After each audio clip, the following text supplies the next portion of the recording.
स्वामी समर्थ. मी मोहिनी विजय निंबाळकर. तुमचं माझ्या यूट्यूब चॅनलमध्ये खूप खूप स्वागत आहे. आजच्या व्हिडिओमध्ये आपण बघणार आहोत एका दत्त भक्ताला दत्त माऊलींचा कसा अनुभव आला. भोग हे भोगूनच संपवावे लागतात, ही दत्त सेवेची अनुभूती आहे. जरूर वाचा आणि तुमची श्रद्धा सद्गुणित होईल.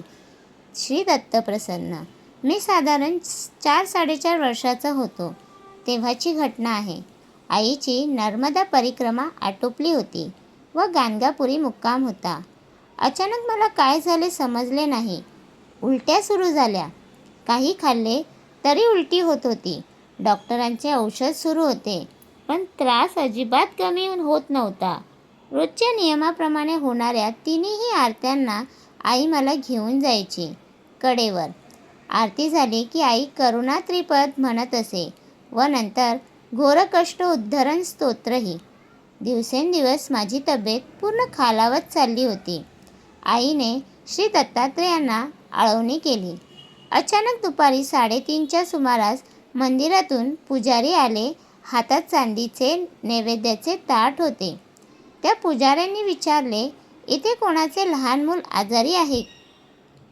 श्री गुरु महाराजांनी आज्ञा केली आहे की हे ताट त्या मुलास द्यावे.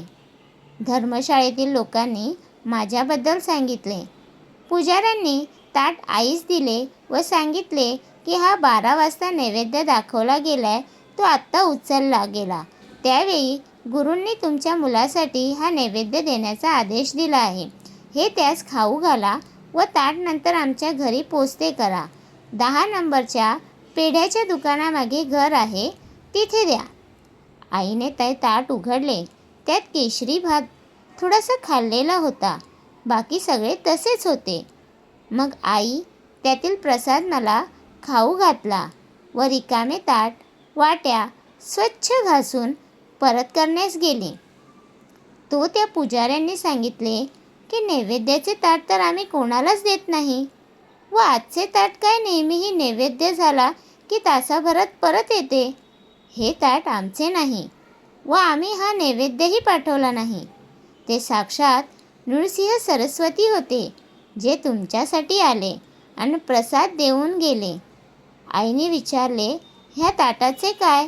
सगळी भांडी चांदीची आहेत, ती काय करू? ही तुमच्याचकडे राहू द्या. नंतर फक्त एकच उलटी झाली व पुन्हा आजतागत मला तसा त्रास झाला नाही. हा सर्व अनुभव मला आईने सांगितला आहे, कारण मला तेव्हाचे काहीही आठवत नाही. तिचे म्हणणे हेच की श्री दत्तगुरू आहेत व परीक्षा पाहतात. तू चिंता करू नकोस, ते पाठीशी आहेत. आपले भोग भोगूनच संपवावे लागतात. श्रीकृष्ण पांडवाच्या बरोबर सतत होता, तरीही त्यांना वनवासच भोगावा लागला. तो भक्त सोसण्याचे बळ देतो. त्यामुळे सगळे दूर गेले तरी चालतील, पण तो दूर नको जाणे. तर तुम्हाला हा माझा व्हिडिओ कसा वाटला प्लीज कमेंट करून नक्की सांगा. आणि व्हिडिओ आवडला असेल तर लाईक करा, कमेंट करा आणि शेअर करायला विसरू नका.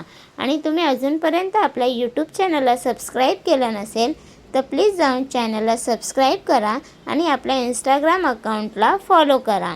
भेटूया उद्या नवीन एका व्हिडिओसोबत. श्री स्वामी समर्थ.